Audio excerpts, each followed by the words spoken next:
Hello friends and welcome to Scotland. In today's episode, we're going to continue our travels to Ireland and Scotland. So if you enjoyed the previous video on Ireland, if you haven't, please check it out. Then you're gonna like this one. Today, we're going to talk about the top 10 things to do in and around Edinburgh.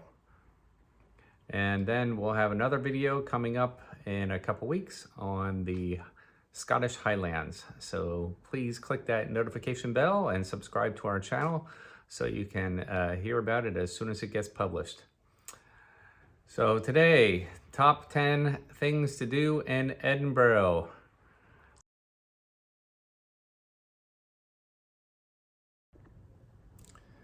Number 10, hike to Arthur's Seat. What you probably didn't know about Edinburgh, Scotland is that it sits on the top of an extinct volcano. The volcano last erupted 350 million years ago. And if you go to the Holyrood Park, which is right near the Holyroodhouse Palace, you can begin your 2.4 mile round trip hike up to Arthur's Seat. It's a strenuous hike at first, but then it smooths out at the top and you have panoramic views of the city. This is a great way to orient yourself to Edinburgh on the first day and to get your blood flowing after a long flight over to Scotland.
Number 9, the Palace of Holyroodhouse, which sits at the base of the Royal Mile and is the official residence of the King when he visits Scotland, usually in early August.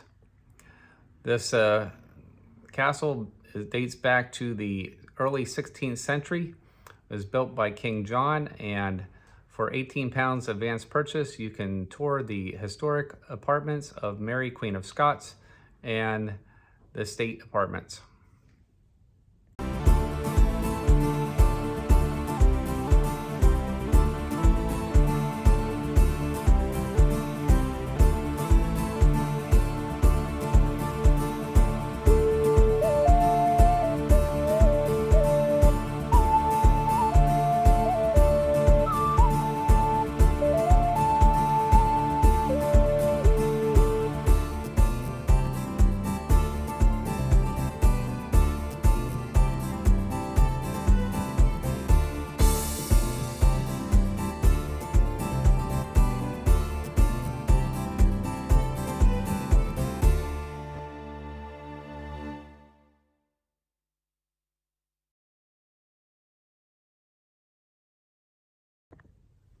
Number 8 is the Greyfriars and Grassmarket district, which is located in the heart of Edinburgh.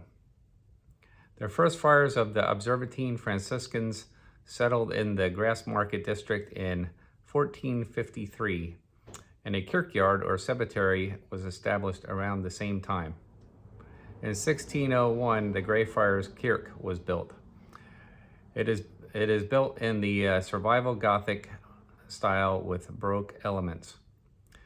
This area is also known for the statue of Greyfriars Bobby, a Skye Terrier that stood watch over the grave of his owner, John Grey, after he died for 14 years. The terrier is also buried in the Greyfriars Kirkyard.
Number 7 is the Royal Yacht Britannica, located just outside of Edinburgh in the town of Leith. This was the official royal yacht of Queen Elizabeth II and Prince Philip, the Duke of Edinburgh. It was commissioned in 1953 and decommissioned in 1997. For £1,850, you can tour the 3 levels of the 3-masted ship.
Number 6 is the historic town of Stirling, which is actually located about 37 miles northwest of Edinburgh.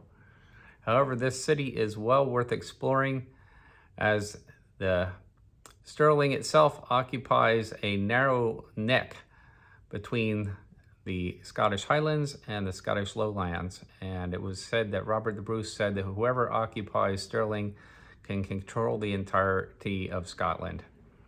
And therefore, a castle was built here. The first record of the castle dates back to 1110. And of course, there are many reincarnations and buildings and additions onto the castle, which you can tour.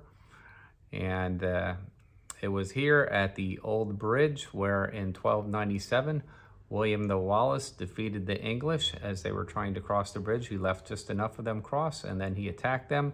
And those that remained behind were in the low, boggy swampland, and he was able to defeat them during the First War of Scottish Independence. It's also historic because near here is the Battle of Bannockburn, where Robert the Bruce defeated Edward II on June the 23rd and 24th in the year of 1314. And Robert the Bruce then became the King of Scotland.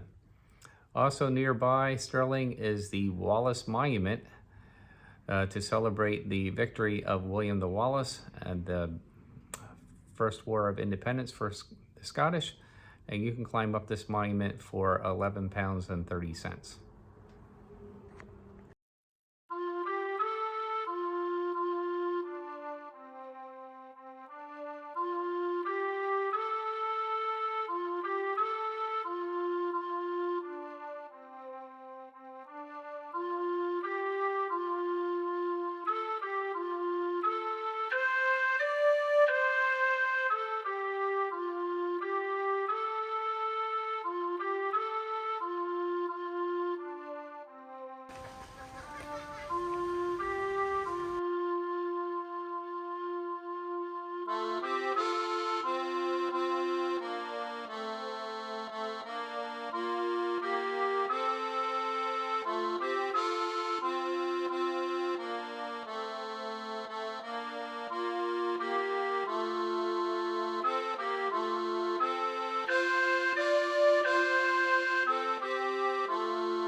Number 5 are the many free museums in Edinburgh.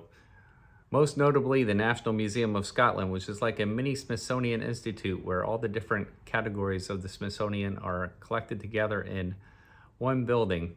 Don't miss the Grand Gallery, the Lewis chess pieces that were featured in Harry Potter and the Philosopher's Stone, the Tomb of Mary, Queen of Scots, Animal World, and the Science and Technology section, including the cloned sheep Dolly. Other free museums in Edinburgh are the Royal Botanical Garden, which is just outside Edinburgh in the town of Leith, the Scottish National Gallery, the Museum of Edinburgh, which has a copy of the National Covenant, the Museum of the Mound, which contains the Story of Money, and the Writers' Museum, which is dedicated to the works of Robert Burns, Robert Louis Stevenson, and Sir Walter Scott.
Number 4 is Camera Obscura and the World of Illusions. Yes, I know this is a little bit surprising to be so high in the list, but we really enjoyed this museum. We spent well over 2.5 hours here without even thinking about it. So the Camera Obscura and A World of Illusions Museum consists of 5 floors located on Outlook Tower, which is right at the base of the Edinburgh Castle, and is the oldest purpose-built museum or attraction in the city. It dates back to the 1800s. In addition to the Camera Obscura, which projects an image of Edinburgh onto a white table and gives you a virtual tour of the city, the museum also contains puzzles and a vortex maze, holograms, and a mirror maze.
Number 3 is Edinburgh Castle, which sits on the top end of the Royal Mile atop Castle Rock. And for £19.50 advance purchase, you can tour the castle itself. Be sure to see the Great Hall, the Royal Palace, the Stone of Destiny, which was used in the coronation of King Charles, and the Honour of Scotland, or the Crown Jewels, and of course the Cannon Mons Meg, which was gifted to King James II in 1457, and which can shoot 150 kilogram pound stone for up to a distance of 2 miles.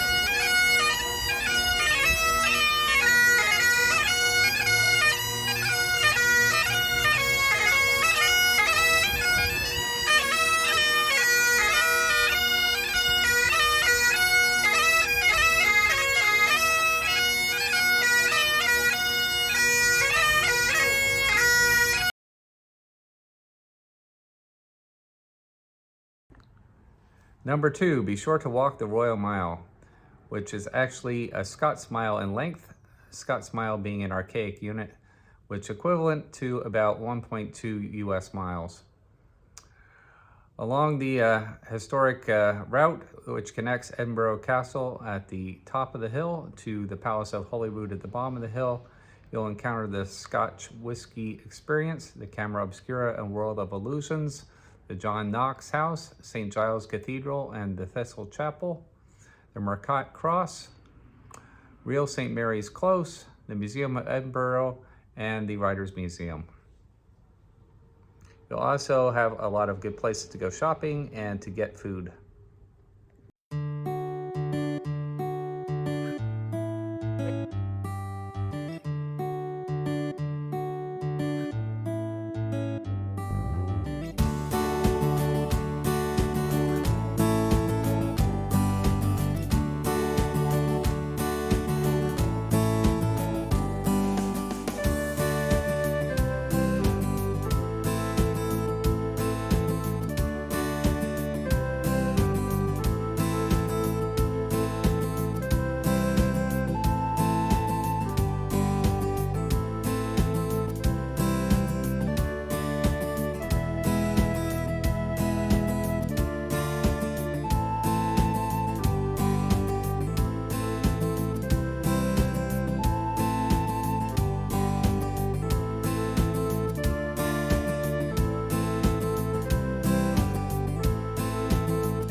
Finally, we come to number 1, or Calton Hill, which is just above the Palace of Holyrood and the Scottish Parliament building, and has great views of the city.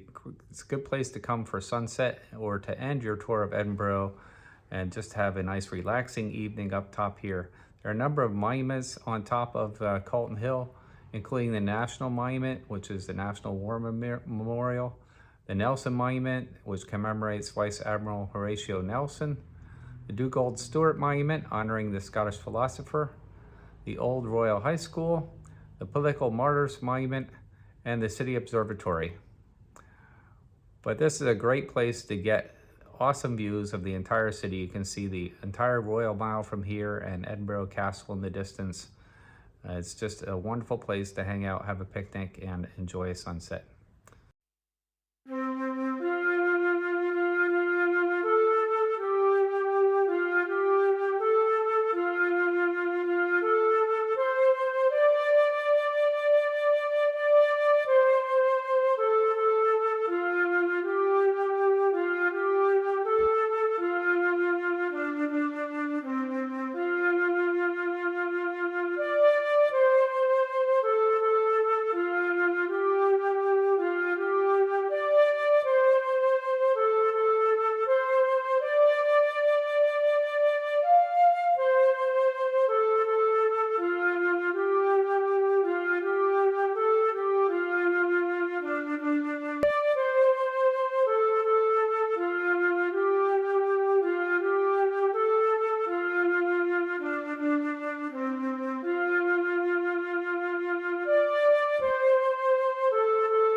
So I hope you enjoyed the top 10 sites in Edinburgh. Please do us a favor, do us a solid, and click that subscribe button down there in the lower right-hand corner with the band icon, and also click the notifications bell because we're going to have another video coming up soon on the amazing Scottish Highlands. Thanks for watching. As always, we appreciate your support, and happy travels.